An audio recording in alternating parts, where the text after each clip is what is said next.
Hello friends, this is Choton Babu Molla and you are watching Basic English Tutorials Pro. আজকে আমরা voice change শিখব। তো voice change শেখার আগে কিছু আমাদের প্রিভিয়াস নলেজ লাগবে। তো আমাদের সেন্টেন্স স্ট্রাকচার টেন্স অনুযায়ী সেটা অবশ্যই জানা দরকার সঠিকভাবে, এবং সাবজেক্ট এবং অবজেক্ট তার নলেজ থাকা দরকার, এবং সেই সঙ্গে ট্রানজিটিভ ভার্ব এবং ইনট্রানজিটিভ ভার্ব কাকে বলে সেই সম্পর্কে কিছু নলেজ থাকলে আমরা সহজে ভয়েস চেঞ্জটা শিখতে পারবো। এই সেশনে আমরা ভয়েস চেঞ্জটা কিছু সায়েন্টিফিক ওয়েতে আমরা 5টা রুলস মনে রাখবো, যেটা দিয়ে আমরা খুব সহজে ভয়েস চেঞ্জ করতে পারবো, এবং সেই সঙ্গে প্যাসিভ ভয়েসের একটা স্ট্রাকচার বা একটা গঠন মনে রাখবো, একটা সেন্টেন্স স্ট্রাকচার মনে রাখবো, যেটা দিয়ে অ্যাসার্টিভ সেন্টেন্সের ক্ষেত্রে সমস্ত ভয়েস চেঞ্জ করা যাবে। প্রত্যেকটা টেন্স অনুযায়ী এই ভয়েস চেঞ্জের কিছু মাইনর চেঞ্জ আসবে, সেগুলো আমরা কিভাবে চেঞ্জ হবে জাস্ট সেইটা শিখবো।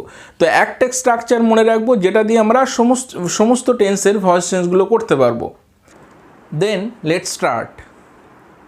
তো ভয়েস চেঞ্জ শেখার আগে আমরা প্রথমে জেনে নেই ভয়েস কাকে বলে। Voice is the form of verb which indicates whether the subject does the work or something has been done to it. অর্থাৎ ভয়েস হলো ভার্বের সেই রূপ যার দ্বারা সাবজেক্ট নিজে কিছু করে না অন্যের কাজ তার উপর এসে পড়ে তা বোঝায়। অর্থাৎ সাবজেক্ট সরাসরি কাজটি করছে না অবজেক্টের প্রাধান্য আসে, সেই যে পার্থক্য ভার্বের যে রূপ দ্বারা এই পার্থক্য বোঝা যায় তাকে ভয়েস বলে। There are two types of voice, active voice and passive voice. Active voice কাকে বলে আমরা দেখে নেই। যে সেন্টেন্সে সাবজেক্ট নিজে সক্রিয় বা অ্যাক্টিভ হয়ে কাজ করে ভার্বের সেই রূপকে অ্যাক্টিভ ভয়েস বলে। অর্থাৎ কোনো সেন্টেন্সে সাবজেক্ট সরাসরি ভার্বের কাজটি করছে তাকে বলা হয় অ্যাক্টিভ ভয়েস, যার স্ট্রাকচার ইউনিভার্সাল ইংলিশ সেন্টেন্সের যে স্ট্রাকচার সেটা সাবজেক্ট ভার্ব প্লাস অবজেক্ট। একটা এক্সাম্পল হচ্ছে আই ডু দ্য ওয়ার্ক, আমি কাজটি করেছি। প্যাসিভ ভয়েস তাহলে কাকে বলে? যে সেন্টেন্সে সাবজেক্ট নিজে কাজটি করে না বরং অবজেক্টের কাজ তার উপর এসে পড়ে, তখন ভার্বের সেই রূপকে প্যাসিভ ভয়েস বলে। অর্থাৎ যেখানে সাবজেক্টের প্রাধান্য না থেকে অবজেক্টের প্রাধান্য থাকবে তাকে প্যাসিভ ভয়েস বলে। প্যাসিভ ভয়েসের স্ট্রাকচার হবে অবজেক্ট বি ভার্ব, ভার্বের থার্ড ফর্ম বাই সাবজেক্ট। এক্সাম্পলটা আমরা অ্যাক্টিভ ভয়েসে দেখেছিলাম, তার প্যাসিভ ভয়েসের গেলে সেটা হবে the work is done by me. তো আই ডু দ্য ওয়ার্ক সেটা চেঞ্জ হয়ে the work is done by me. কীভাবে হয়েছে তার একটা নিয়ম আছে, 5টা নিয়ম আছে। সেই 5টা নিয়ম তো আমাদেরকে মনে রাখতে হবে, এবং 5টা নিয়ম যদি আমরা ঠিকঠাক মনে রাখতে পারি তাহলে অ্যাসার্টিভ সেন্টেন্সে ভয়েস চেঞ্জের ক্ষেত্রে আমাদের কোনো রকম ভুল হবে না। অ্যাক্টিভ ভয়েসকে প্যাসিভ ভয়েসে রূপান্তর করার নিয়ম। তো 5টা যে নিয়ম আছে আমরা সেটাকে মনে রাখার চেষ্টা করব, তাহলে আমাদের কোনো রকম ভয়েস চেঞ্জ করা, বিশেষ করে টেন্স অনুযায়ী যে ভয়েস চেঞ্জগুলো হবে অ্যাসার্টিভ সেন্টেন্সে, সেগুলোর কোনো রকম অসুবিধা হবে না। ফার্স্ট রুল কি? অ্যাক্টিভ ভয়েসের অবজেক্টটি প্যাসিভ ভয়েসের সাবজেক্ট হয়ে যাবে। অর্থাৎ যেটি অবজেক্ট থাকবে অ্যাক্টিভ ভয়েসে সেটা প্যাসিভ ভয়েসে গিয়ে সাবজেক্ট হয়ে যাবে। অর্থাৎ সাবজেক্ট এবং অবজেক্টের স্থানের পরিবর্তন হবে। রুল নাম্বার 2 হচ্ছে সাবজেক্টের পরে টেন্স অনুযায়ী অক্সিলারি ভার্ব বসবে বা বি ভার্ব হবে। এটাই হচ্ছে সবথেকে ইম্পর্টেন্ট পয়েন্ট, যেটা টেন্স অনুযায়ী প্রত্যেকটা টেন্স অনুযায়ী শুধুমাত্র 2 নম্বর নিয়মটা পরিবর্তন হবে। তাছাড়া বাকি যে 5টা নিয়ম অর্থাৎ বাকি যে 4টে নিয়ম আছে সেটা সবার ক্ষেত্রে প্রযোজ্য।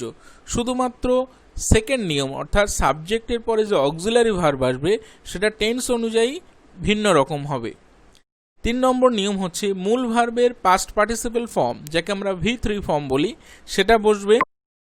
তারপরে ভার্বের পরে বেশিরভাগ সময় বাই বসবে, কিছু ক্ষেত্রে অন্য প্রিপোজিশন বসবে, সেগুলো আমরা পরে জানবো পরের সেশনে। তো রুল নাম্বার 5-এ আছে অ্যাক্টিভ ভয়েসের সাবজেক্টটি প্যাসিভ ভয়েসের অবজেক্ট হয়ে যাবে, অর্থাৎ অবজেক্টে রূপান্তর হবে। তো again I am repeating the rules. 1 নম্বরে যেটি অবজেক্ট সেটি সাবজেক্ট হিসাবে আসবে। 2 নম্বরে অক্সিলারি ভার্ব আসবে, যেটা অ্যাকচুয়ালি বিভিন্ন টেন্সের ক্ষেত্রে বিভিন্ন রকম হবে। 3 নম্বরে ভার্বের থার্ড ফর্ম অর্থাৎ পাস্ট পার্টিসিপেল ফর্ম বসবে, তারপরে বাই আসবে এবং শেষে সাবজেক্ট আসবে।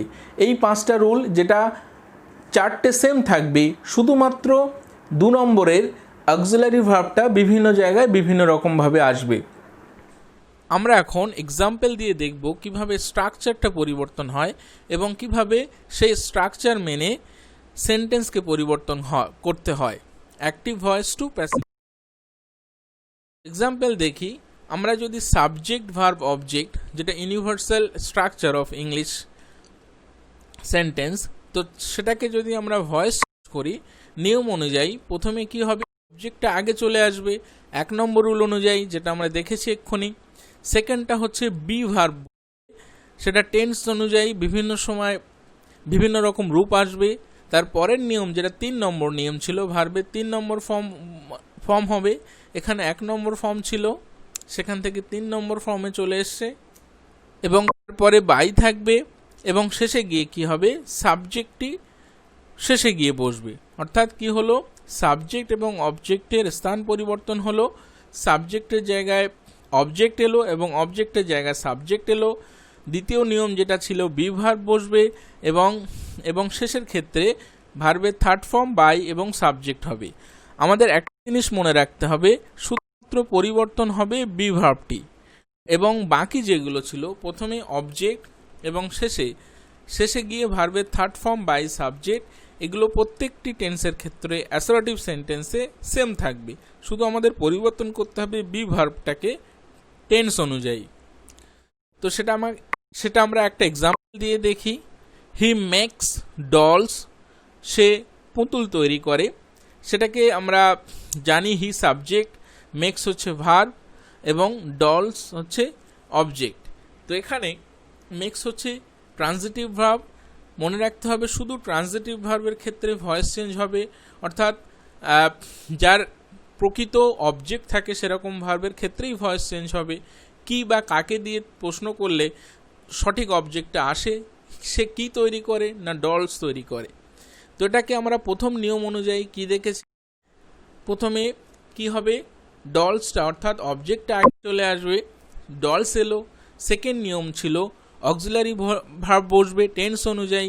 তো হি মেক্স ডলস, এটা হচ্ছে প্রেজেন্ট ইনডিফিনাইটে আছে, অর্থাৎ প্রেজেন্ট সিম্পল প্রেজেন্টে আছে, তার অক্সিলারি ভার্ব হিসাবে অ্যামিজার আসবে, তো সেটা এলো।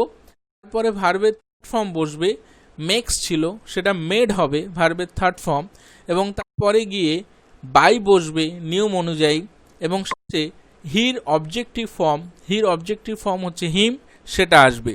তাহলে কি হলো, যে নিয়ম আমরা শিখলাম সেই অনুযায়ী প্রথমে অবজেক্ট এলো, তারপরে অক্সিলারি ভার্ব এলো, তারপর ভার্বের থার্ড ফর্ম বাই, এবং শেষে গিয়ে সাবজেক্ট। তাহলে অবজেক্ট, ভার্বের থার্ড ফর্ম বাই, সাবজেক্ট ঠিক থাকলো। রূপ পরিবর্তন হবে, যার যেটা সাবজেক্টিভ রূপ সাবজেক্ট হিসাবে যখন বসবে তারই অবজেক্টিভ রূপটা এখানে বসবে, হি ছিল হিম হয়ে গেছে, এবং এখানে অক্সিলারি ভার্ব এখানে দেখতে পাচ্ছি এই অংশটুকু পরিবর্তন হবে টেন্স অনুযায়ী। তো টেন্স অনুযায়ী কিভাবে শুধু অক্সিলারি ভার্বটাকে পরিবর্তন করতে হবে বিভিন্ন টেন্সে, সেটা যদি আমরা জানি, বাকি একটা স্ট্রাকচার মনে রাখলে, অর্থাৎ প্রথমে অবজেক্ট, তারপরে এবং শেষে ভার্বের থার্ড ফর্ম বাই এবং সাবজেক্ট যদি মনে রাখতে পারি, তাহলে আমাদের একটা স্ট্রাকচার যে মনে রেখে সমস্ত ভয়েস চেঞ্জগুলো করতে। অক্সিলারি ভার্ব টেন্স অনুযায়ী কোথায় কি হবে, ইনডিফিনাইট টেন্সের ক্ষেত্রে আমরা প্রথম প্রেজেন্ট, পাস্ট, ফিউচারে না গিয়ে আমরা ইনডিফিনাইট, কন্টিনিউয়াস এবং পারফেক্ট হিসাবে যদি শিখি তাহলে আমাদের সুবিধা হবে। কারণ হচ্ছে ইনডিফিনাইটেড টেন্সের ক্ষেত্রে তিনটেই অনেকটা স্ট্রাকচারগত মিল আছে। তো প্রেজেন্ট ইনডিফিনাইটের ক্ষেত্রে সেখানে অক্সিলারি ভার্ব কিছু থাকে না, তো সেখানে হবে অ্যামিজার আসবে। পাস্ট ইনডিফিনাইটের ক্ষেত্রে ওয়াজ ওয়ার আসবে, এবং ফিউচার ইনডিফিনাইটের ক্ষেত্রে শ্যাল বি এবং উইল বি আসবে। তাহলে কি হলো, আমাদের শুধু মনে রাখতে হবে প্রেজেন্ট ইনডিফিনাইটে কোনো সেন্টেন্স যদি ভয়েস চেঞ্জ করতে দেওয়া হয় তাহলে আমাদের শুধু অক্সিলারি ভার্বটাকে সঠিক নিয়ে আসতে হবে, সেখানে শুধু আমরা অ্যামিজার বসিয়ে দেবো।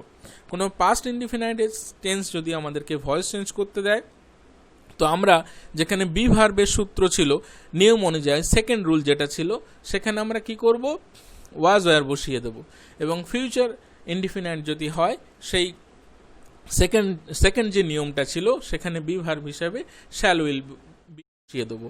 একটা এক্সাম্পল দেখি, আই প্লে ফুটবল, এটা প্রেজেন্ট ইনডিফিনাইটে আছে। তো সেটাকে আমরা নিয়ম অনুযায়ী কি করব, এটার স্ট্রাকচার আছে সাবজেক্ট ভার্বের 1 নম্বর ফর্ম অবজেক্ট, অর্থাৎ সিম্পল প্রেজেন্টে আছে প্রেজেন্ট ইনডিফিনাইট টেন্স।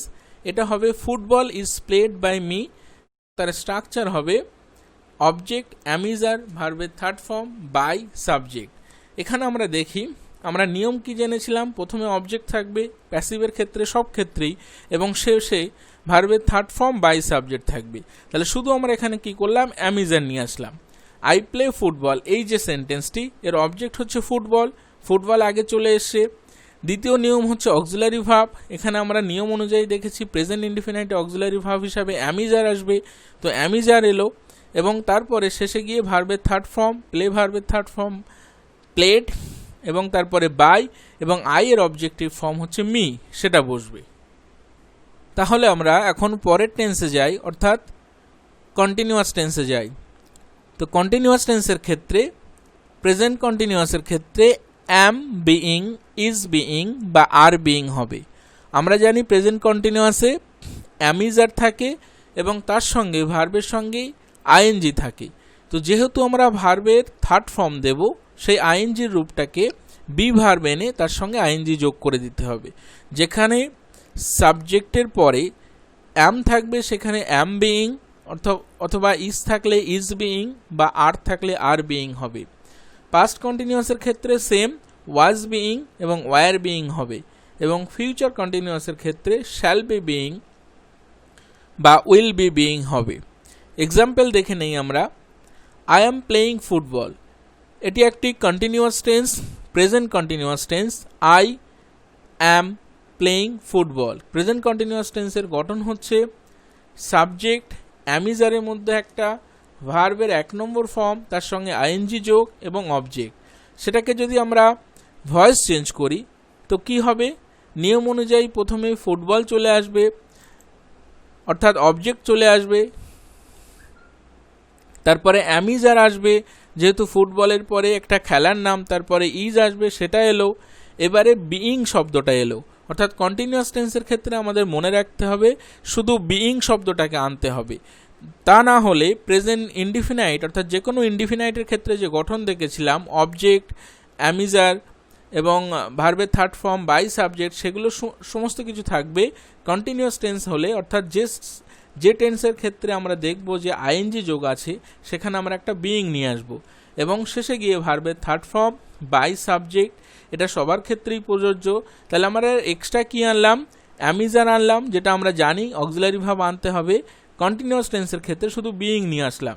তো সেই ক্ষেত্রে অবজেক্ট হচ্ছে ফুটবল, ফুটবল এলো, অ্যামিজারের মধ্যে ইজ এলো, তারপরে বিইং এসছে গঠনের নিয়ম অনুযায়ী, এবং শেষে ভার্বের 3rd ফর্ম প্লেড বাই এবং অবজেক্ট আইয়ের অবজেক্টিভ ফর্ম মি এসছে। আই এম প্লেয়িং ফুটবল, সেটা হলো football is being played by me. পরের টেন্স অর্থাৎ পারফেক্ট টেন্স দেখি আমরা। তো পারফেক্ট টেন্সের ক্ষেত্রে কি হবে, সেখানে পারফেক্ট টেন্সে জানি আমরা হ্যাভ হ্যাজ বা হ্যাড থাকে, এবং ফিউচার টেন্সের ক্ষেত্রে শ্যাল হ্যাভ বা উইল হ্যাভ থাকে। তার সঙ্গে যেটা করতে হবে আমাদের শুধু বিন নিয়ে আসতে হবে। তো ভার্বের 3rd ফর্ম যেহেতু পারফেক্ট টেন্সে থাকেই, যার কারণে শুধু যদি আমরা বিন নিয়ে আসি তাহলে পারফেক্ট টেন্সের ভয়েস চেঞ্জটা হয়ে যাবে। প্রেজেন্ট পারফেক্টের ক্ষেত্রে হ্যাজ বিন বা হ্যাভ বিন আনতে হবে, পাস্ট পারফেক্টের ক্ষেত্রে শুধু হ্যাড বিন হবে, এবং ফিউচার পারফেক্টের ক্ষেত্রে শ্যাল হ্যাভ এবং উইল হ্যাভের সঙ্গে বিন আসবে। অর্থাৎ আমরা যেমন কন্টিনিউয়াস টেন্সে বিইং শব্দটা এনেছিলাম কারণ আইএনজি ছিল, সেই কারণে এখানে কি করতে হবে, যেহেতু পাস্ট পারফেক্ট টেন্সের ক্ষেত্রে ভার্বের 3rd ফর্ম থাকে এমনি, তার জন্য বি ভার্ব এনে তার 3rd ফর্ম বিন বসাতে হবে। তো এক্সাম্পল দেখে নিই আমরা। এখানে একটা এক্সাম্পল দেখছি সেম সেন্টেন্সের, আই হ্যাভ প্লেড ফুটবল, অর্থাৎ যার গঠন হচ্ছে সাবজেক্ট হ্যাভ হ্যাজ ভার্বের 3rd ফর্ম অবজেক্ট, তার গঠন এবং তাকে যদি আমরা ভয়েস চেঞ্জ করি অবজেক্ট আগে চলে আসবে, হ্যাভ হ্যাজ থাকবে যেহেতু অক্সিলারি ভার্ব, এবং তার সঙ্গে বিন আসবে, এবং শেষের ক্ষেত্রে ভার্বের 3rd ফর্ম বাই এবং সাবজেক্ট থাকবে। তাহলে কি হলো, প্রথমে অবজেক্ট এবং শেষে ভার্বের 3rd ফর্ম বাই সাবজেক্ট সমস্ত ক্ষেত্রেই ছিল, অক্সিলারি ভার্ব সবার ক্ষেত্রেই আসবে। আমরা পারফেক্ট টেন্সের জন্য শুধু বিন নিয়ে আসলাম। তো সেইটাকে যদি আমরা ভয়েস চেঞ্জ করি, ওই সেন্টেন্সকে ফুটবল আগে চলে এলো, তার সঙ্গে হ্যাজ হ্যাভের মধ্যে একটা হবে হ্যাজ হলো, ভার্ব নিয়ম অনুযায়ী বিন আসবে এবং শেষে ভার্বের থার্ড ফর্ম বাই এবং সাবজেক্ট আসবে, সাবজেক্টের objective form. I have played football, সেটা হবে football has been played by me. এর পরের টেন্স হচ্ছে perfect continuous tense. Perfect continuous টেন্সের ভয়েস চেঞ্জ হয় না। তো আমাদের কটা মনে রাখতে হবে? ইনডিফিনাইট টেন্সের 3টে, কন্টিনিউয়াস টেন্সের 3টে এবং পারফেক্ট টেন্সের 3টে, মোট 9টা নিয়ম আমাদেরকে মনে রাখতে হবে। তো আমরা যেটা শিখলাম কয়েকটা প্র্যাকটিস করে দেখি। লেটস ডুতে প্রথম যেটা আছে, they were helping the blind man. তো এখানে কি আছে? দে আছে, ওয়ার আছে, হেল্পিং আছে, দ্য ব্লাইন্ড ম্যান, অর্থাৎ সাবজেক্ট ওয়াজ ওয়ারের মধ্যে একটা ভার্ব আইএনজি এবং অবজেক্ট। এটা হচ্ছে পাস্ট কন্টিনিউয়াস টেন্সের এক্সাম্পল। তো সেটাকে আমরা ভয়েস চেঞ্জ করলে কি হবে? The blind man was being held by them. Blind ম্যানটা অবজেক্ট আগে চলে এসছে, নিয়ম অনুযায়ী কি হবে? অক্সিলারি ভার্ব হবে।